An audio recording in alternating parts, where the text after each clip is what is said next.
Dear brother, the first question, simple question, do you have one word of love for Mother Earth?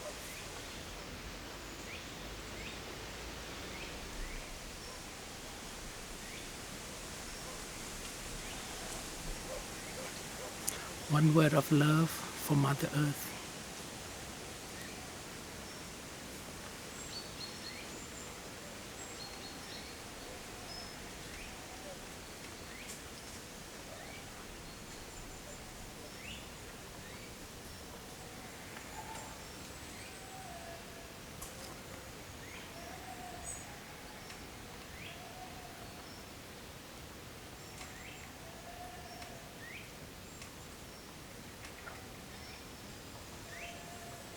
Understanding.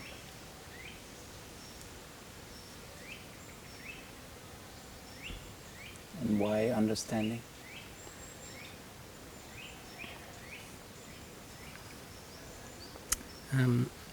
To me, love is understanding. And really no separation between Mother Earth and myself and us. And that also means understanding ourselves. We want to love Mother Earth, we need to understand Mother Earth. And that also means we need to understand ourselves. To understand that we are really not separate from Mother Earth. And whatever we do, what actions, it will come from understanding.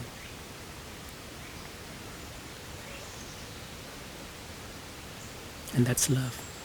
That's love for Mother Earth. You say understanding. Do we have some misunderstanding then about ourselves and about the earth?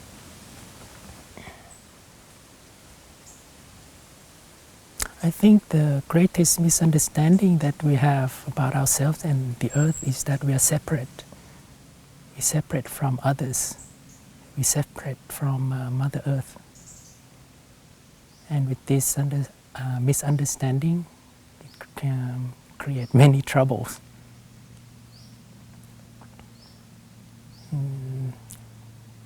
The reality is that we're really not separate from Mother Earth. And when we see it that way, we know we have to take care of Mother Earth, because taking care of Mother Earth is taking care of ourselves. And with that understanding, we know that it's just natural that we take care of Mother Earth, because that's taking care of ourselves. Not because we want to protect Mother Earth and seeing it as separate from us. So in fact, Mother Earth is us. And if we understand that, I think we will be in a much better situation than we are at the moment. And can we understand the misunderstanding, in the sense that what is the root cause of this illusion of separation? Why there's butterflies and birds? Maybe they feel one. Maybe they don't think. What is the root cause of us feeling separate, acting separate?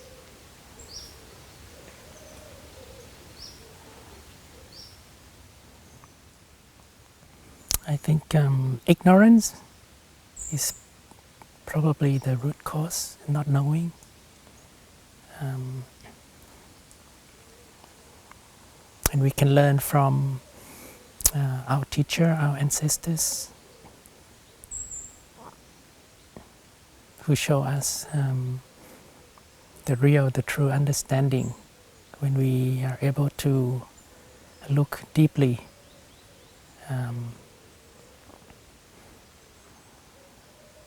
When we are in the calm state of mind, we will be able to see it, even temporarily, but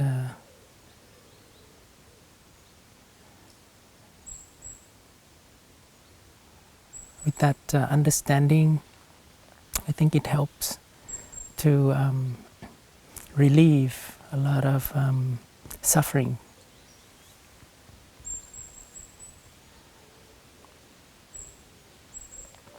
So in my opinion, it's ignorance. What is the most precious teaching you have learned from Thai in relation to Mother Earth?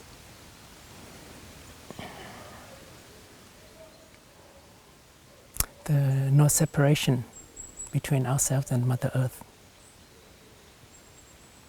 that we inter-are.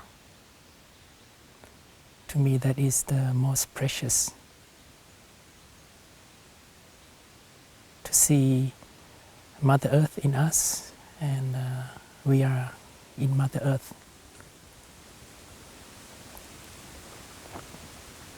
What is doing that emotionally with you, that insight, that understanding? Did it make you a different person emotionally?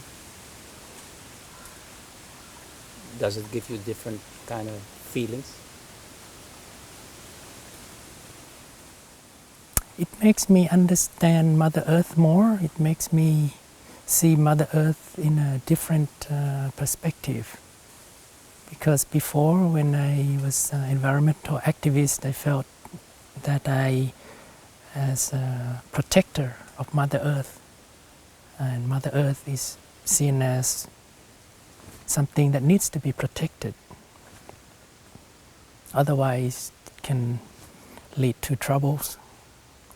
But with Thai's teachings, to see the reality of things, to see that there is no separation between Mother Earth and us, it's just a natural thing to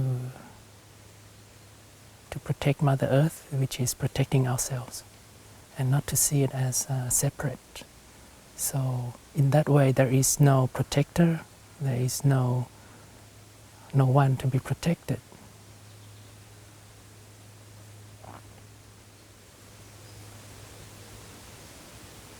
And as an activist, as a young man in Thailand, being an environmental activist, what was your energy that you were acting from? Anger.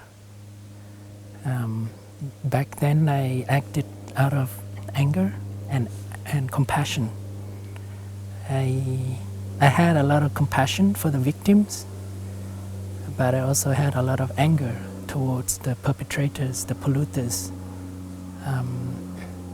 I did not understand deeply, and with that action that is based on anger, it may lead to some short-term success, but in the long run, it's not long-lasting.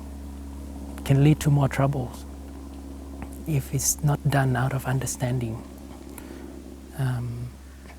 But with Thai's teachings, I learned to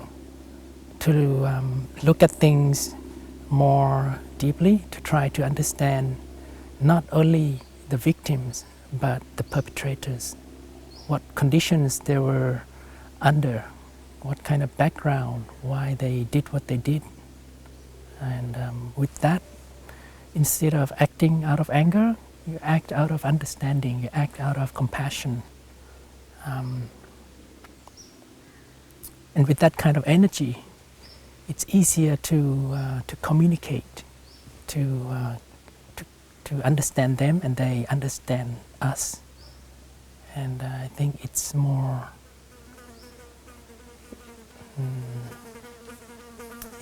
peaceful, and it can lead to a more long-lasting solution. But that doesn't mean we are passive. With that kind of understanding, if there are things that needs to be done, then we do. We don't just, out of understanding, we don't do anything. We let things go on as it is. It's not like that at all. It's, if there's a need to stop that action, then we do. But we do it out of the base of love and understanding. So that way there's compassion for victims and the perpetrators. So there's good wishes for everybody and not act out of emotion. You were an environmental activist, and now you see yourself as a spiritual activist. What is the difference? And why you've made that change, transformation? When I was an environmental activist, my energy was directed outwards. I thought that I was helping many people, I was helping the environment, but at the same time I was not able to have good relationship with the people closest to me, my family, my friends, my colleagues, even within myself. So I felt ashamed. I felt that I needed to set the priority right. And with me being an activist, I had this strong habit, energy of looking outwards and see things that's not right. I try to fix it. But I did not look inside myself. What is wrong in here? There's something that maybe needs to be looked at also.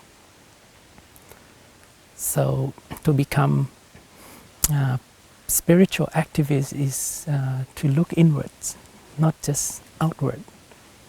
To look inwards more, and to see what is in here that needs to be paid attention to.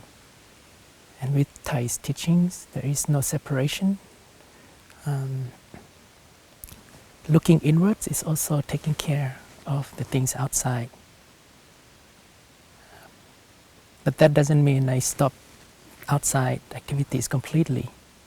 It's more about taking care of what is going on inside here more. And when inside is more peaceful, is more calm, then whatever action we do, it's going to be based on understanding and love, not on anger or negative emotions. And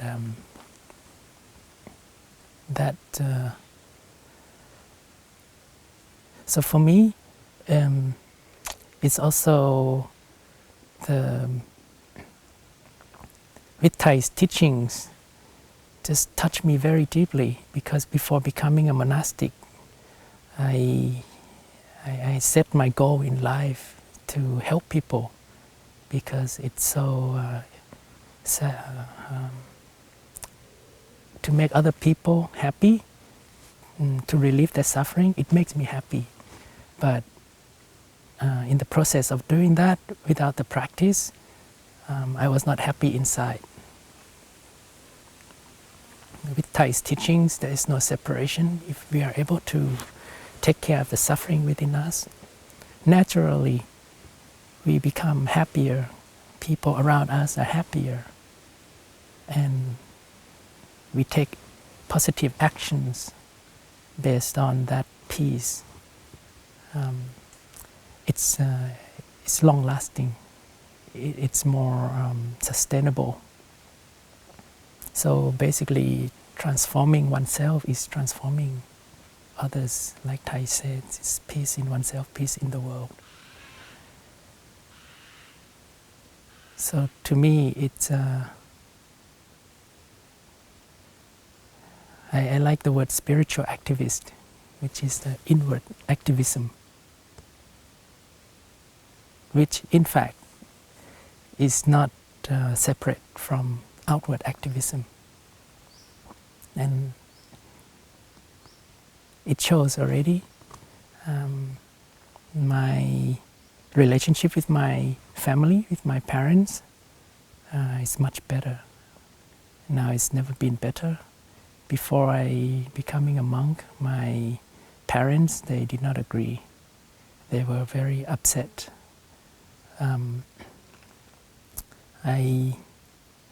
used to buy books or CDs or DVDs of Buddhism, the practice, and give it to them. And I wanted to show them this is very nice teachings. And one day they said to me, "Why you waste your money on all these things? Why you don't spend your money on better things?" And that's when it struck me, because I realized that I was not really practicing, and I was trying to impose things on them. I was still getting angry. I was still not very nice to them. I still reacted. And when they said that to me, I stopped imposing things on them, and I went inwards. I tried to look more deeply and focus, reconciling with parents in me. And slowly, now that I have ordained, and they came to my ordination ceremony, and they were very happy. They were able to accept my decision, and now my relationship with them is very good. They don't need to know how to breathe in and out deeply, mindfully. They don't need to know. If they want to know, they would come and ask. But to me, just being happy around them and making them happy, that's already good enough. When conditions are sufficient,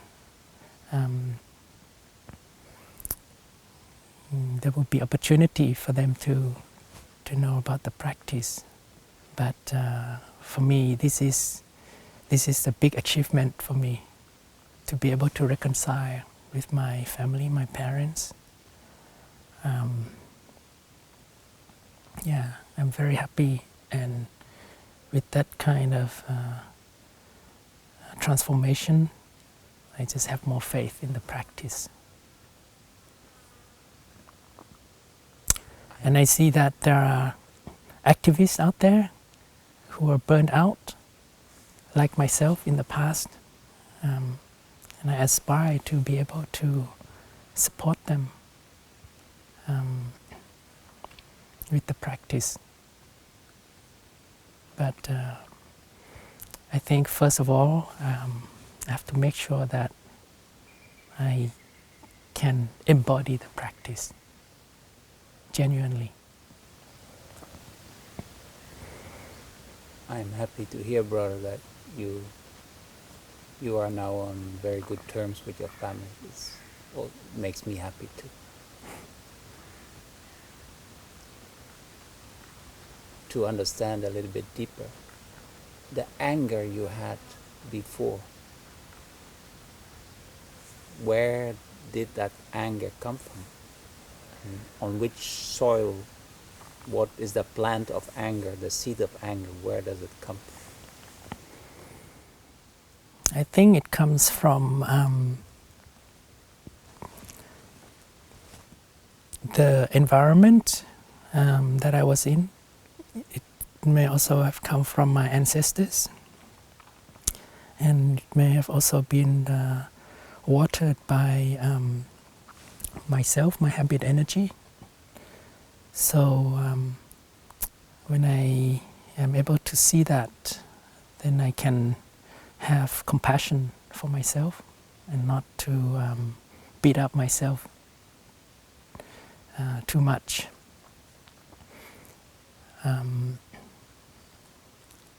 It could have been there for generations, and for me to expect to transform the seed of anger just like that is unrealistic.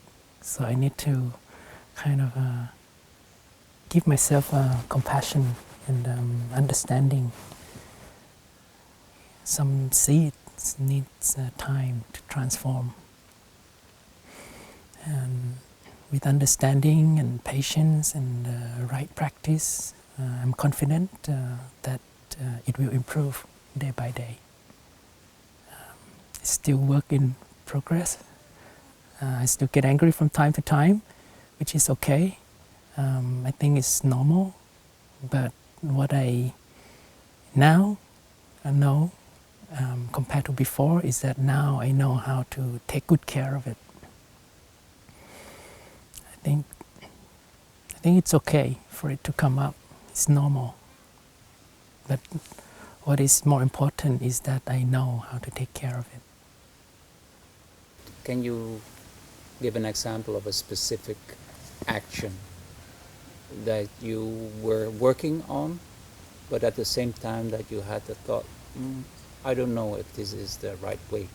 Or were you really supporting the way of acting and being an activist? Back then I didn't really know the practice. When I was young, and I only had this pure intention to save the environment, protect people. With that pure intention, together with other people with the same intentions, it's kind of like we follow what the organization does, and I did not realize that sometimes I acted out of anger. Even just the simple letter that I write to some leaders of companies, etc., to try to convince them to change or to stop their actions. Even that simple letter, but it was written based on not from a peaceful place. It's from anger. It's from wanting to. So it was not so peaceful. Looking back that time, although the actions itself, like we don't beat up people violently or we don't do things so violent, but the energy behind it, I think people who receive the action, who receive the message, they can feel it. It's not very nice to receive that kind of actions. I can recall reading Thai's letter when Thai wrote to KFC executive several years ago. When I read the letter, I thought, is this like it's a love letter. It's so nice. If it was me to write a letter to some companies or executives who do not so nice things, it would be a lot of anger behind it. But Thai's letter is full of understanding, full of love. So it's not like condemning or saying things negatively. To Kentucky Fried Chicken? Yes.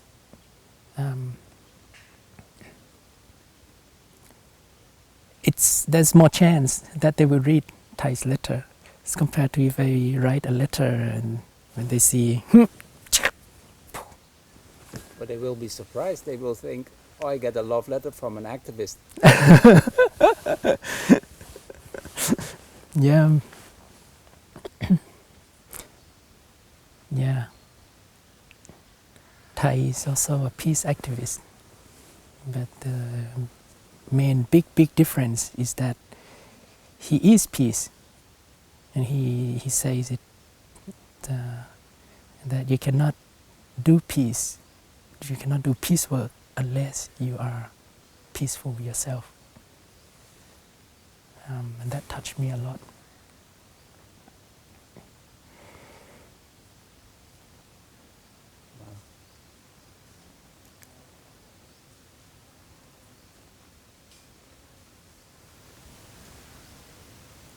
You want to elaborate on that? You were thinking of saying something more or about it?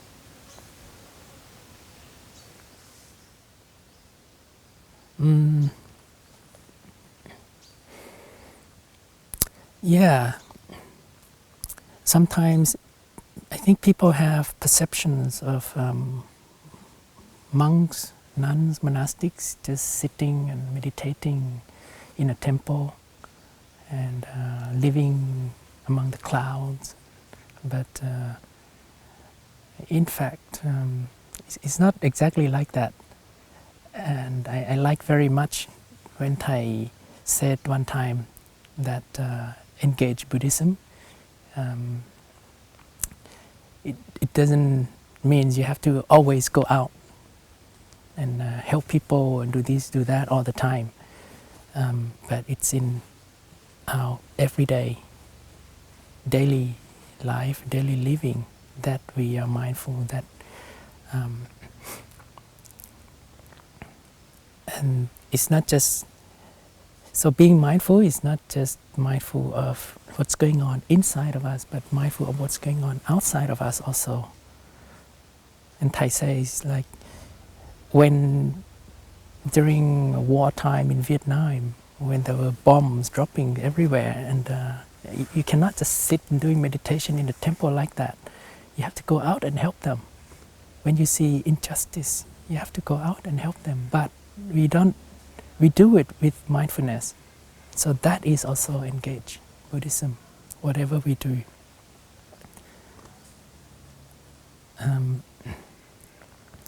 So to me, it's not just to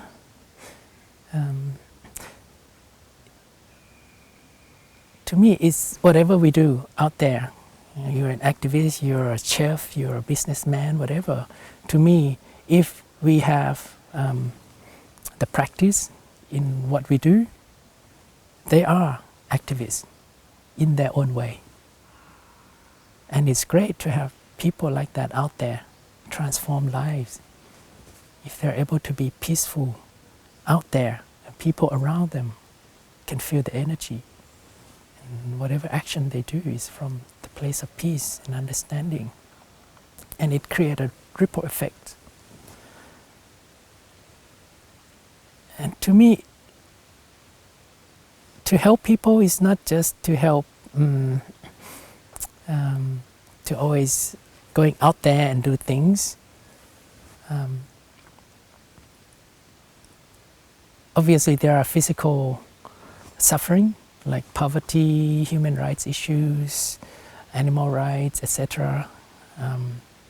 But there are also those mental suffering.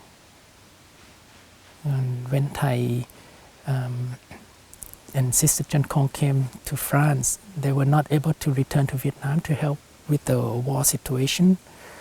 But they were able to see that in the West, although the physical suffering, like poverty and things like that, do not exist so much, but there are mental suffering in people's hearts. Sister Chan Kong described it as like, although there are no bombs dropping here, but there are bombs planted in each person here. Depression, sadness, despair, and so on. So this is also a real suffering that sometimes can be even worse than those physical suffering, because there are those who are very poor yet they can be very happy, and vice versa. There are those who are very rich but they're not happy and they commit suicide. And this mental suffering that we see, or that you see, that you notice, being a monk, you see and you encounter a lot of people coming here to Plum Village, and maybe sometimes traveling. What is the suffering that people face, maybe also related to their relation with Mother Earth? One thing I notice is that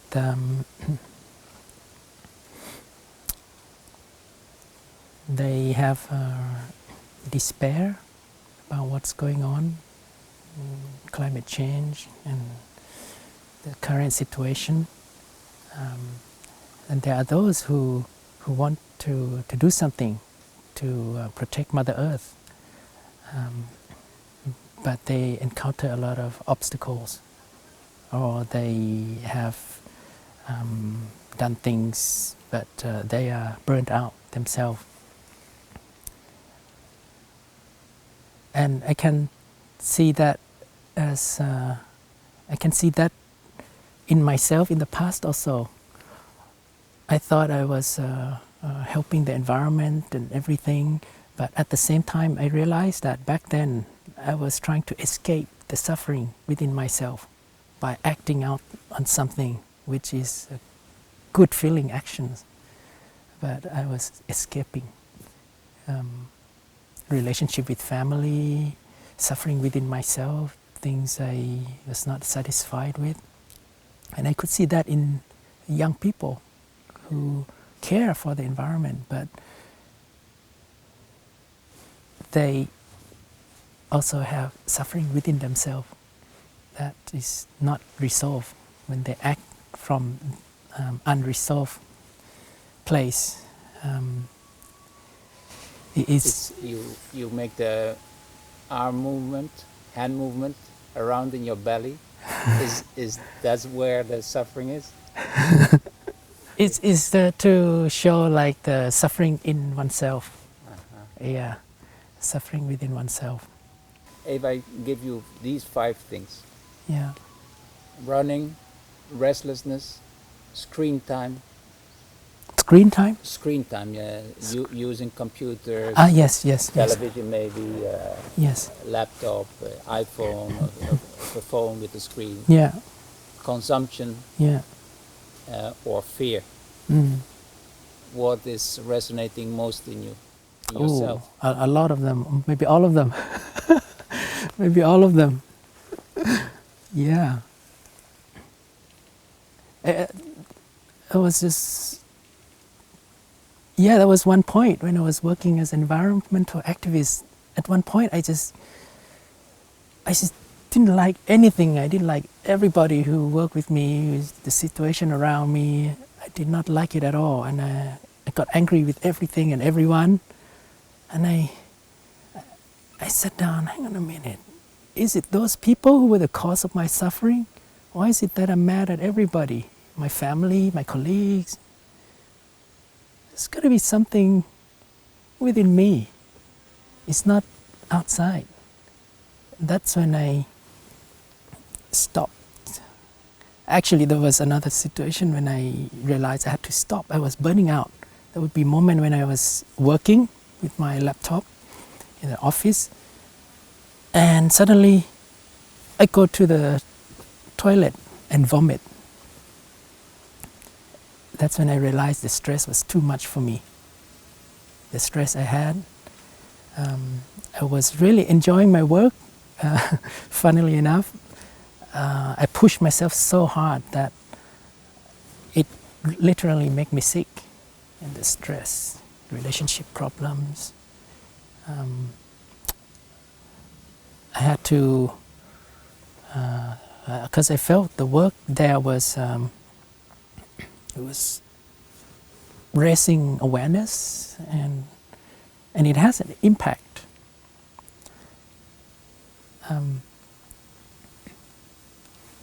And if I don't do the work fast or effective enough, I could not help those victims.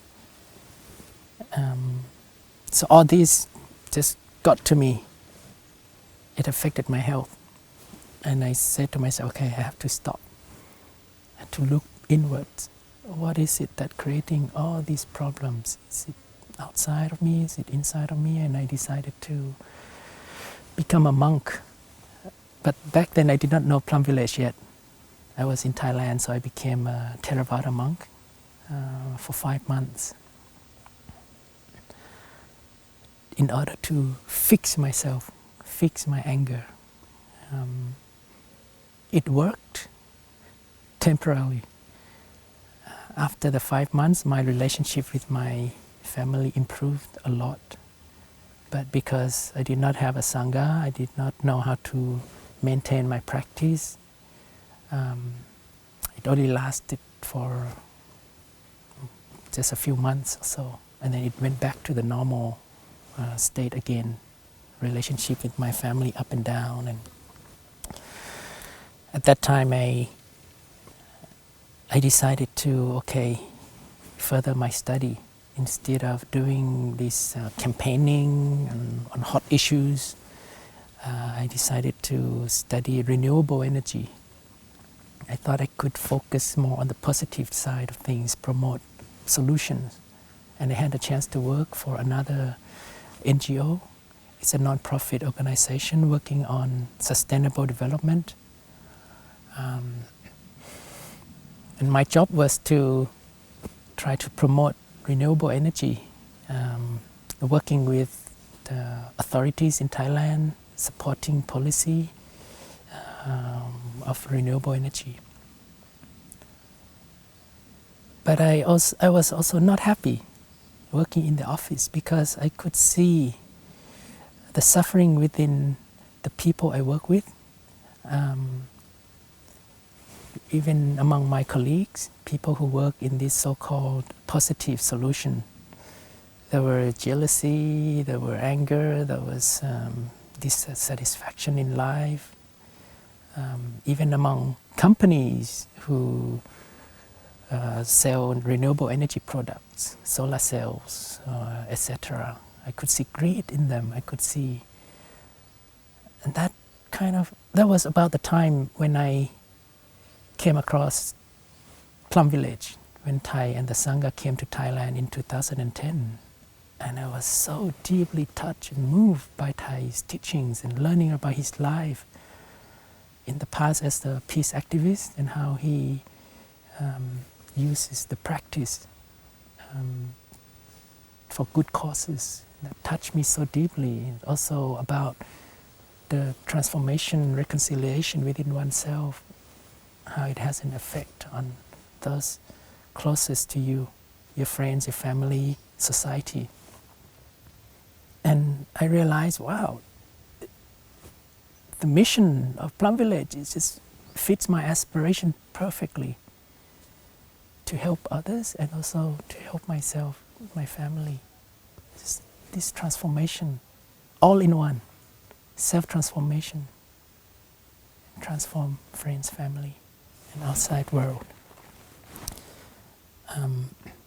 And in fact, I feel that it helps to go even deeper, because I could see that a lot of the problems in the world nowadays,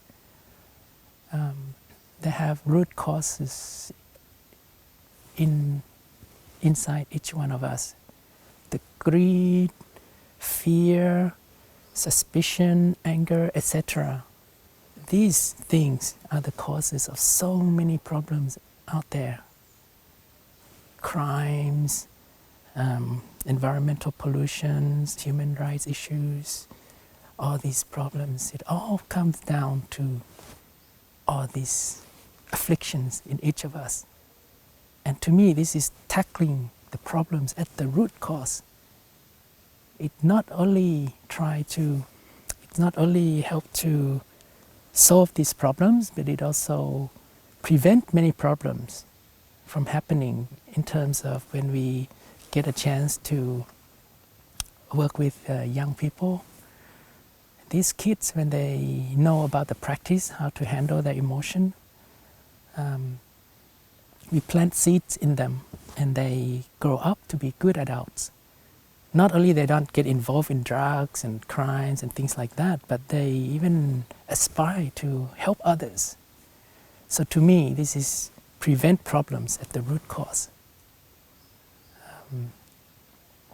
So this monastic path attracted me so much. because not only it helps me reconcile with myself, with my family, but it also helped me to be able to support others out there, not only activists who are burnt out, but everyone.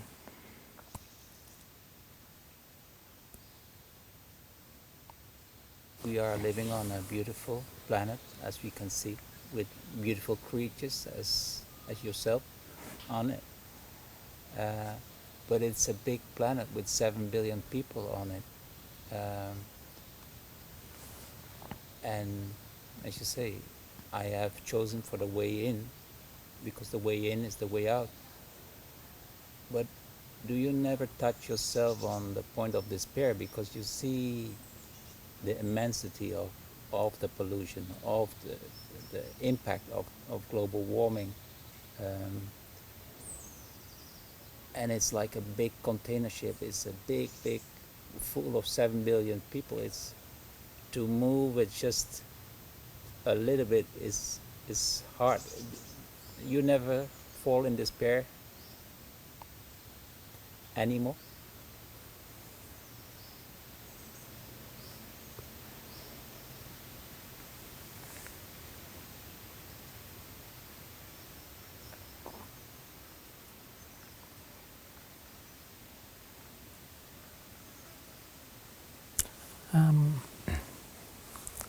To me, I think we try our best.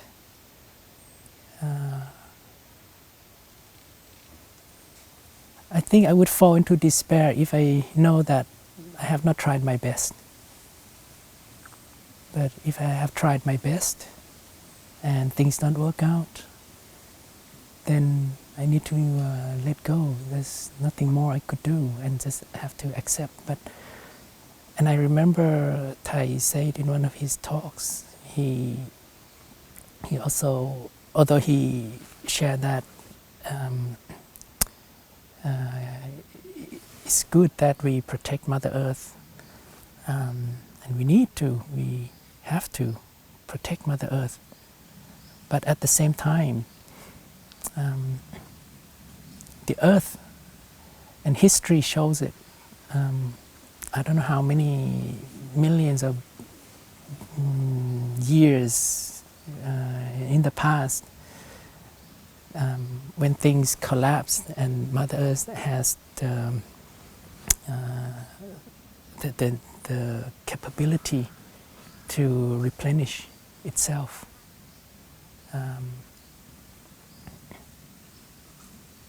And that we have no need to fall into despair. So knowing that is kind of nice also to know that Mother Earth has this capability. But that doesn't mean, oh, Mother Earth is going to come back. And so I think the key message is not to just be laid back, but also not to be too extreme and fall into despair if things don't work out, but to try to do our best, do what we can. So when I heard about this teaching, it's kind of it's very nice to know. So to me, it's about trying your best. Yeah.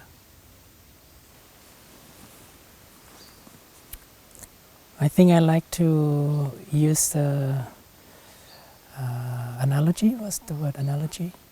To me, it's although now that I'm a monastic, I still have this seed of activism strongly in me, but I'm learning to do it with a more understanding. So to me, the image was like in the past. Let's say I'm on my way to learn how to swim, and along the way there's a river and there's a kid about to drown. Immediately I want to help that kid. I jump into the river and try to save the kid without realizing that I could not swim. The kid drowned, I drowned. So that was me in the past. So much compassion, but not able to save myself. The situation is not better, it's worse. Myself could not continue, burnt out. On the other hand, there may be people who on their way to swimming school and they see a kid yelling out for help. And he said to the kid, "Oh, sorry, I have to rush to my swimming school. I cannot help you. Oh, by the way, here's a book. Here's the manual how to swim. Grab it. You read and you know how to swim. Good luck. Bye." I think that's the other extreme. For those who only... So to me, I like to see myself now still on my way to learn how to swim better. And when I see people who need help along the way, I know that my capacity of swimming is only this much. I cannot jump in there myself, but I don't ignore them. I try what I can. I look for long sticks, I look for ropes, I can yell out for people, those who can help, to help them. So not to ignore the situation, do what I can within my own capacity. And at the same time, in the process of doing that, I can do it mindfully. I can look for rope mindfully. I can look for people mindfully. And at the same time, I also can continue to learn how to swim and increase my swimming capability so that I can help more and more people. And to see that those who are drowning, they are not really separate from myself, and it's a natural thing to do. And if I cannot save them at all, then as long as I have tried my best, I would have to accept and let go. So yeah, I'm still learning how to swim. And you are not running on the way to the swimming school, hurried,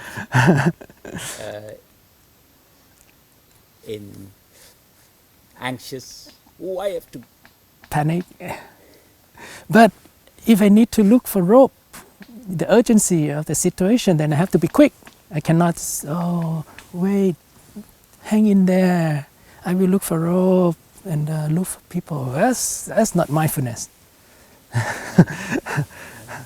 That's not mindfulness. So it's awareness inside of us and around us. So I still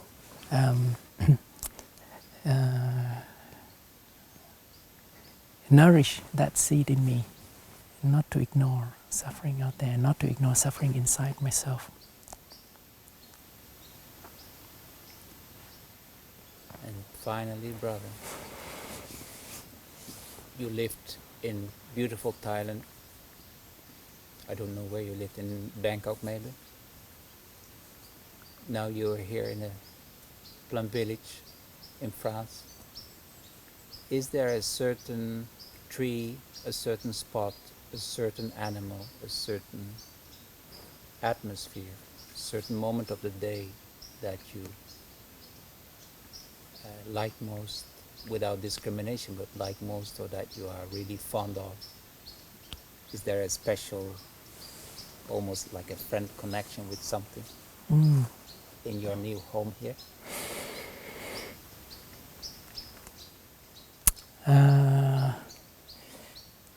I like the thing I like is every morning early that I wake up and I had a chance to sit peacefully and calmly and drink tea with a little candle, and also listen to Thais talk before going to sitting meditation with the Sangha. So that is my my favorite moment of the day. It kind of prepare myself for the whole day to have this peace and calmness for me to be ready for the day. So just a simple moment like that, just sit quietly, calmly, and drink tea in my room. It's very simple. What time of the day is that? 5 o'clock. That's when I wake up, and sitting meditation is 6. So just give myself about an hour before. And I can also listen to Thai's talk. That is my best moment of the day, just to prepare myself. Yeah. What did you listen to a talk this morning? I did, yeah.